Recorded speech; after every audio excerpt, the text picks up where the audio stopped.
The alarm on my console screamed before I even understood what it meant. Every ship in my formation had gone silent at the same second. Not destroyed, not damaged, just silent, as if the universe had simply stopped listening to them. My name is Vex Orn, and I commanded the Ashendrel Third Fleet on the day everything we believed about war fell apart. We had been fighting this conflict for 11 long cycles before the humans ever entered it. We did not fear them at first. They were new to deep space, new to conflict between stars, and our commanders believed they would either surrender quickly or lash out in blind anger, like every other species we had crushed before them. We expected fire, we expected fury, we expected revenge. What we got was silence, and silence turned out to be far more frightening. It began the day our envoys were killed during a peace meeting with a rebel faction we were backing. It was not even our decision. A group we supported acted without our permission and murdered 3 human representatives in cold blood. We sent an apology. We expected the humans to demand blood in return. Instead, their reply came in a calm and simple message. It said, "We understand this was not ordered by your command directly, but you are responsible for those you support, and actions have consequences. There will be no further discussion until this war ends." Then, nothing happened for 6 months. No ships arrived at our borders. No fleets gathered. No threats were broadcast. We started to relax, believing they had backed down out of fear. My officers even laughed about it during meals, saying humans were too soft for war, too emotional, too weak to finish what they started. Then, our supply convoy heading to Corvain Station vanished. Not destroyed, not attacked. It simply never arrived. No debris, no distress signal, no trace in any sensor across a dozen systems. 40 ships gone, as if space itself had swallowed them whole. We demanded answers from the Human Council. Their ambassador, a calm woman named Claire Winters, replied without a hint of emotion in her voice. She said, "We are aware of the reports. We have no further comment at this time." That was the moment I began to feel something new, something none of us had a name for. Not fear of attack, fear of the absence of one. Weeks passed, and the disappearances continued. A fueling station near our northern border stopped transmitting. A research outpost went quiet mid-sentence during a routine report. Every time, there was no wreckage, no enemy ship signature, no proof of any assault. It was as if our own war machine was slowly forgetting how to function, piece by piece. I remember the day our fleet reserves at Talvorn Ridge failed to receive their fuel shipment. The commander there, a proud old officer named Doran Vale, sent a message demanding immediate resupply from Central Command.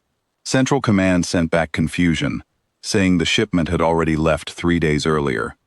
It never arrived. We began tracking every supply route personally, hour by hour, believing sabotage was hiding somewhere in our own ranks. We found nothing. No spies, no traitors, no explosions, no evidence of enemy involvement at all. Just an empty space where our supplies should have been. Then one evening, while reviewing communication logs from a nearby human trade station, I found something strange. A quiet, plain message from an unnamed human trade officer to another. It read simply, "Reroute shipment through Channel 9, previous authorization revoked." That was when I understood. It was not a mystery. It was not magic. It was quiet, careful work. The humans were not attacking our fleets. They were dismantling the invisible threads that held our war together. Every supply contract we depended on, every neutral trade route we borrowed, every fueling agreement signed years earlier, they were slowly and legally shutting each one down. One signature, one authorization, one quiet decision at a time. There was no battle to fight. There was no enemy fleet to intercept. Just an endless unraveling of everything we needed to keep fighting. I was ordered to hold my position at Ashendrel Prime, the crown jewel of our empire, while Central Command tried desperately to secure new supply lines. For the first time in my career, I felt truly powerless, watching numbers on a screen slowly shrink with no way to stop it. Then came the night everything changed for me personally. My communications officer, a sharp young woman named Ellen Marsh, who had transferred from a border colony months earlier, called me to her station. Her voice trembled slightly as she spoke.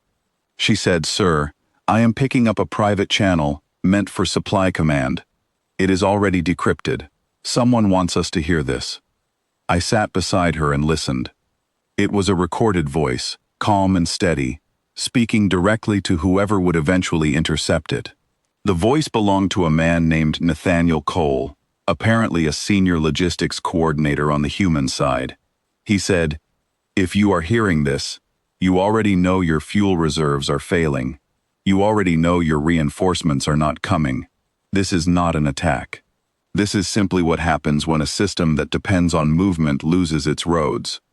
His voice held no anger, no mockery, no pride, only calm, quiet certainty. I asked Ellen to trace where the message originated. She searched for hours, but the source led nowhere, bouncing endlessly through relay stations that no longer technically belonged to anyone at all. It was as if the humans had already claimed ownership of the very network we used to communicate, without ever firing a single shot to take it. Word spread quickly through the fleet, and panic followed close behind. Officers who once mocked human weakness now whispered nervously in hallways, wondering what kind of enemy chooses silence over slaughter. Some believed it was some hidden trick, a trap waiting to spring. Others, like me, began to understand a colder truth. There was no trap. There was no need for one. Then, without warning, the lights of Ashendrel Prime began to fail. Our reactors, which depended on regular fuel shipments from 3 different systems, had not received a single delivery in nearly a month. City by city, the great lights that had burned for centuries began to dim across the surface of our homeworld. There was no explosion, no invasion, no army marching through our streets, just darkness, spreading slowly and quietly like ink through water. I stood on the observation deck of my ship that night and watched my homeworld fade beneath me, section by section, without a single shot fired to make it happen. The following morning, our high command finally sent a formal request to Earth, asking to open negotiations for peace. I was present when the response arrived, delivered personally by Ambassador Claire Winters through a secure channel. She said, "We are ready to discuss terms whenever you are. We did not do this to punish you. We did this because continuing the war was no longer something we were willing to support, in any form, direct or indirect."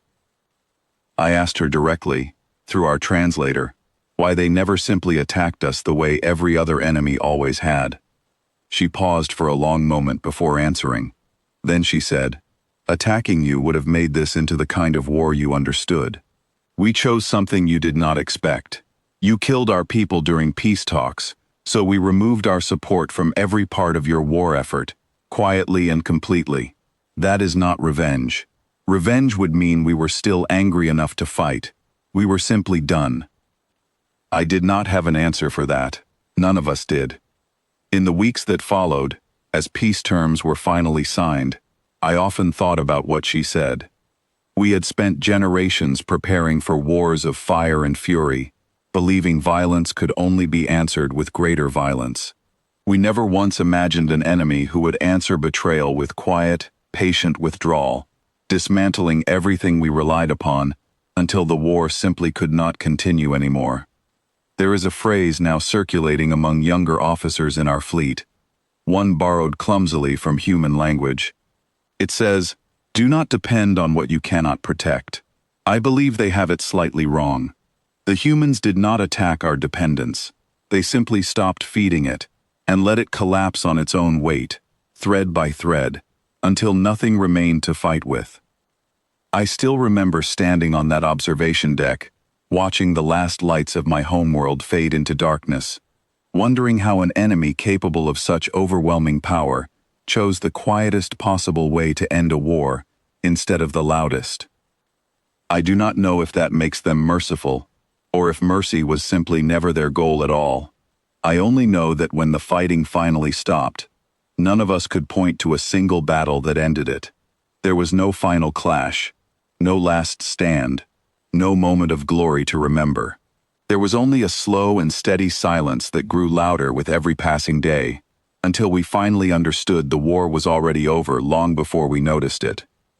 And somehow, that silence still echoes louder in my memory than any battle ever could.